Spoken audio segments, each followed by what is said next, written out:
Heirang Leirang channel na mayam gidamakta pujarakliba Phungga Wari Pena Laini. Thaina mamangaida Pena gi oja ama leirami. Mahak Pena bu yamna luna chana tawjaba, Pena masak khangba, khongba haibada natana Pena gi seisaklon mapanbu puba Pena gi ojani. Mahak masak mataw yamna phajai, thawgalon lichat phaba, miyamna masak khangba Pena seisakpa ojani.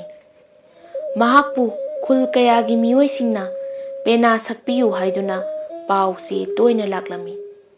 Mahaki Pena gi seisakta mibu kaphanba, mibu pelhanba, nungsihanba, pukning nauthokhanba, sauningba pukhanba, nokninghanba adugumba Pena seisak puba ngamba ojani.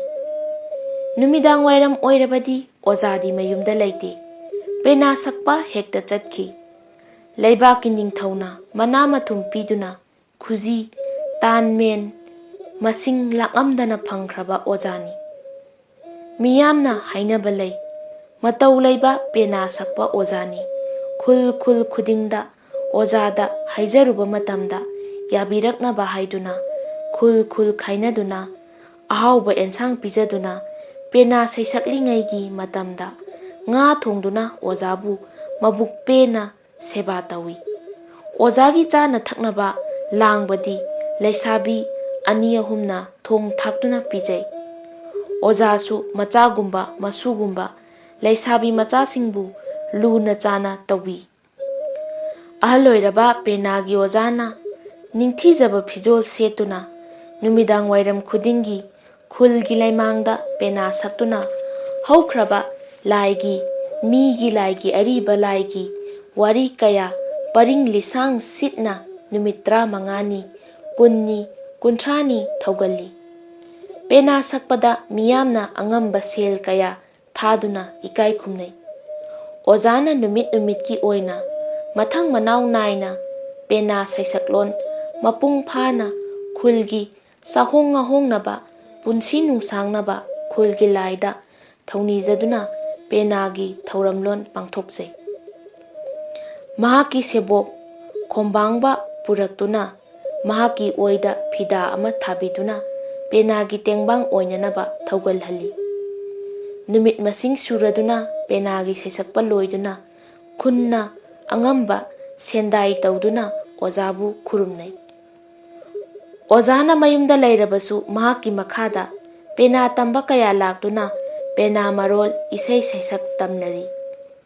Nongmagi numit amata Gopalgi nupi chawbina mahaki machanupabu Pena yamna haihaningduna ojagi manakta puraktuna ngamjaba phaijom furit sel haptuna mapung phana khangjage haiduna khurumjarami.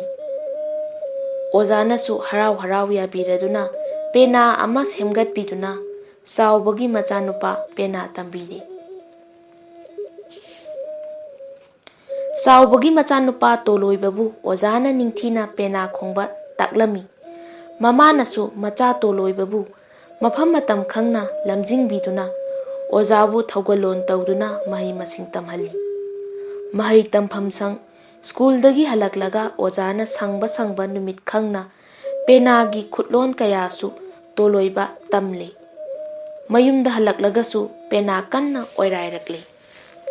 Nongmagi numit amadani toloiba school-dagi halaktuna mahakna hainingliba Penabu maraiba kacharaga orairaklami. Toloibagi mapana sauna chaiba ngangba haurakle. Karino toloiba lairik tawduna ningthina tamliba nahai tamduna mahai chananabadi khandadana hanu hanagi na thauda Pena khongbada nabukning lupliba Pena na napunsidu oiba yaroi. Pena na chaba yaba haunade wathi wajoi tawganu haina Gopal na ngangle chairi.